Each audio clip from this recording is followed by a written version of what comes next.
The Ghana Empire, nestled in the heart of West Africa, emerges from the mists of time as a beacon of African civilization. Its story begins amidst the lush savannas and bustling trade routes that crisscross the region, where diverse peoples coalesced into a dynamic and thriving society. The roots of the Ghana Empire can be traced back to the ancient Soninke people, who inhabited the fertile lands of the Senegal River Valley.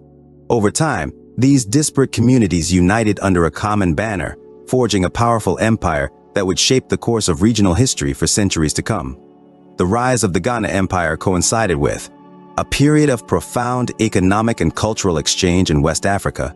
Trans-Saharan trade routes linked the savannas of the Sahel to the markets of North Africa and beyond, facilitating the exchange of goods, ideas, and people across vast distances. Gold, salt, ivory, and slaves flowed freely along these trade routes, enriching the merchants and rulers who controlled them. At the heart of this burgeoning network of commerce stood the Ghana Empire, whose strategic location and political savvy enabled it to dominate the trans-Saharan trade and amass considerable wealth and influence. The Ghana Empire traces its origins to the ancient Soninke people, who inhabited the Senegal River Valley as early as the 4th century CE. These early inhabitants were skilled farmers and traders, cultivating crops such as millet, sorghum, and rice while engaging in commerce with neighboring communities. Over time, the Soninke formed cohesive societies, laying the groundwork for the emergence of a centralized state. The foundations of the Ghana Empire were built upon the economic prosperity of the Senegal River Valley and its strategic location along trans-Saharan trade routes. As trade networks expanded, the region became a hub for the exchange of goods such as gold, ivory, salt, and slaves. This influx of wealth provided the resources necessary for the development of complex social hierarchies and the emergence of centralized political authority. The rise of the Ghana Empire was marked by a combination of military conquests, strategic alliances, and astute leadership. As neighboring kingdoms vied for dominance in the region, the Soninke rulers of Ghana leveraged their military prowess and diplomatic acumen to expand their territorial holdings and assert control over key trade routes. One pivotal moment in the empire's ascent occurred with the consolidation of power under the leadership of its early kings, known as Ghanas. These monarchs wielded considerable authority over their subjects and presided over a burgeoning empire that encompassed diverse ethnic groups and territories. Through a combination of coercion and cooperation, the Ghana Empire established itself as a dominant force in West Africa, extending its influence from the Senegal River to the Niger River and beyond.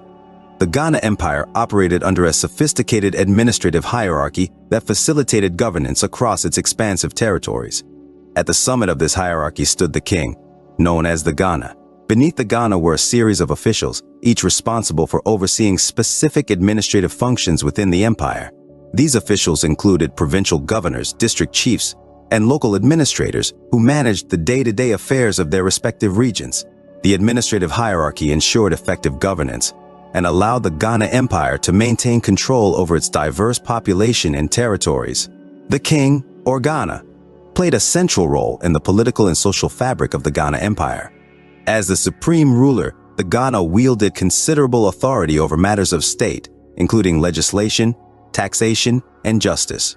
The king's authority extended beyond politics to encompass religious and spiritual leadership, with the Ghana often serving as the high priest of the empire's indigenous religious practices. Additionally, the Ghana was the supreme military commander, responsible for defending the empire from external threats and maintaining order within its borders.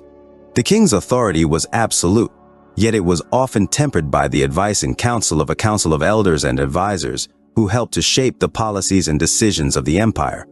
Despite the centralized authority of the king, the governance of the Ghana Empire was characterized by a degree of decentralization.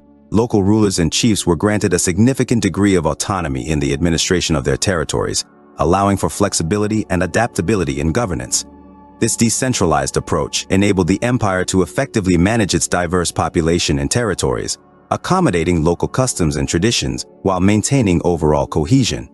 Decentralized governance also helped to foster a sense of loyalty and allegiance among local rulers, who often retained significant power and influence within their respective domains.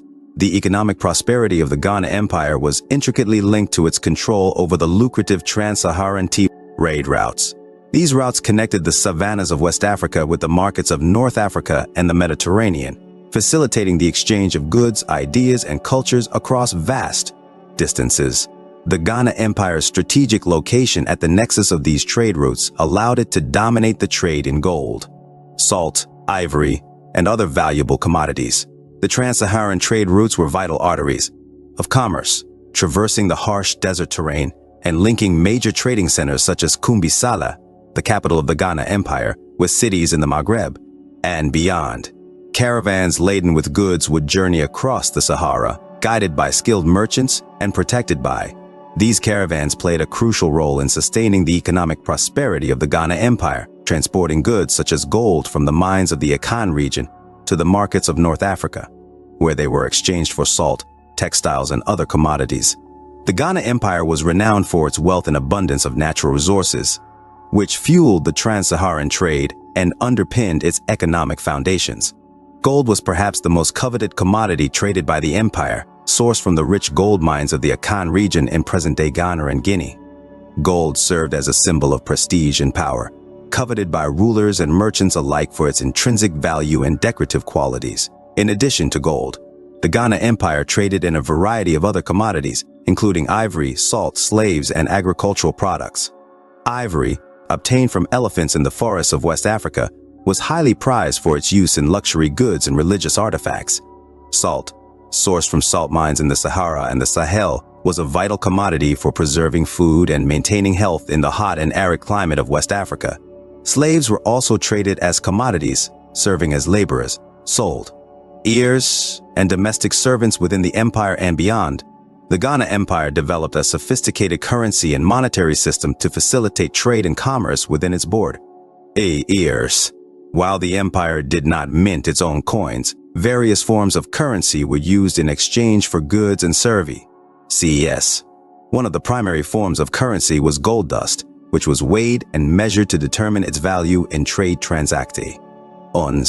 Cowrie shells, imported from the Indian Ocean via North African traders, were also used as a form of currency, serving as a medium of exchange and a symbol of wealth and status.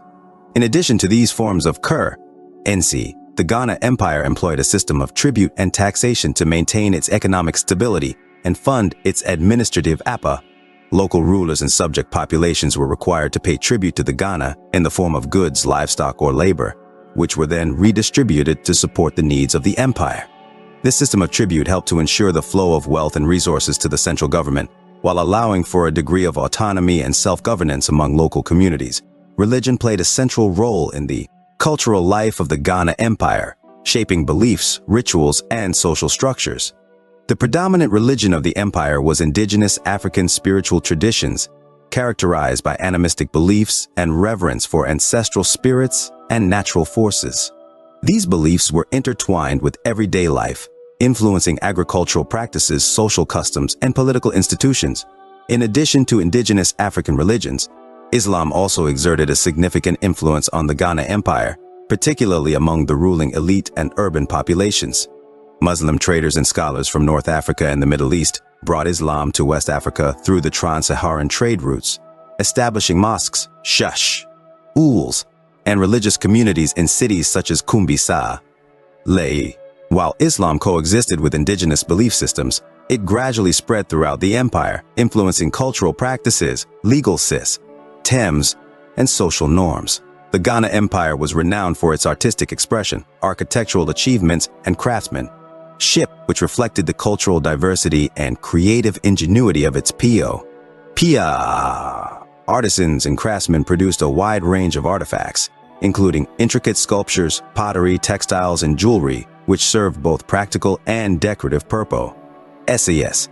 These artifacts were often adorned with geometric patterns, stylized motifs, and symbolic imagery, reflecting the cultural heritage and spiritual beliefs of the Architecture was another hallmark of Ghanaian culture, with the empire boasting impressive structures such as palaces, mosques, and fortified cities.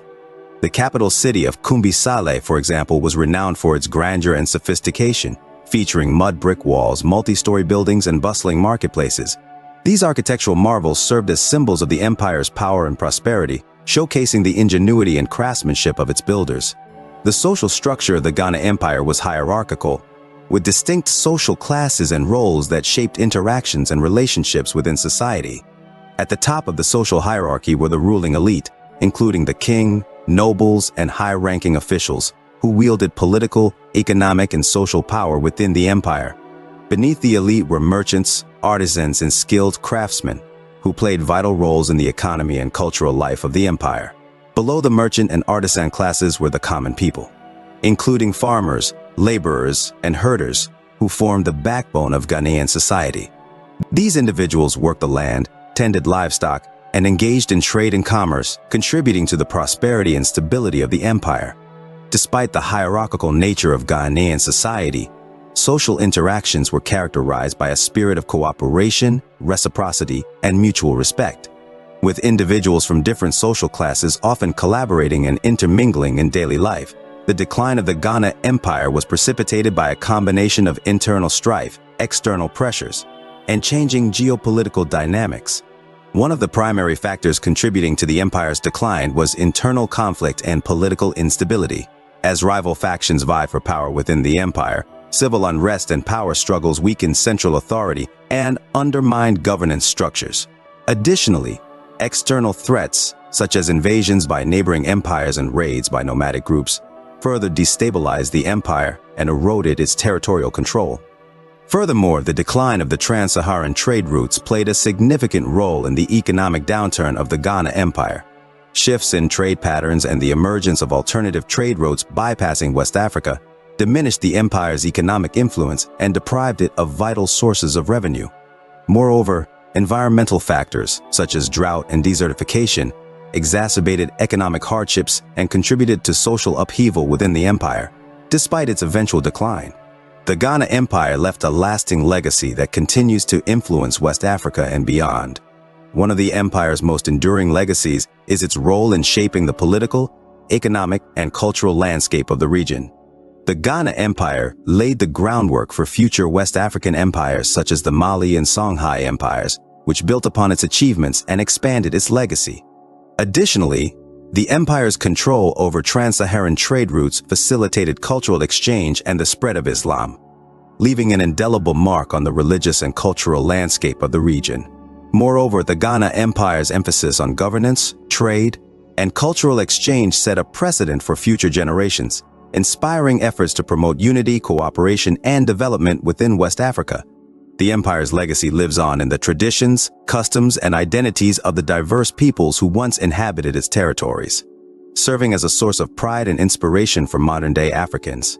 In recent years, there has been a renewed interest in the history and legacy of the Ghana Empire, with scholars, activists, and cultural organizations working to preserve and promote its heritage. Archaeological excavations and research initiatives have shed new light on the empire's history, uncovering artifacts and sites that offer valuable insights into its achievements and challenges. Additionally, efforts to raise awareness and appreciation for the Ghana Empire's legacy have led to the establishment of museums, cultural centers, and educational programs dedicated to preserving its memory and promoting its values. Furthermore, there have been calls for the revival of Ghanaian culture and traditions as a means of reconnecting with the empire's legacy and promoting social cohesion and development. Initiatives to revitalize indigenous languages, arts, and crafts have gained momentum, fostering a sense of pride and identity among contemporary West Africans. By reclaiming and celebrating the legacy of the Ghana Empire, modern-day Africans are embracing their rich cultural heritage and reaffirming the empire's enduring influence on the region's past, present, and future.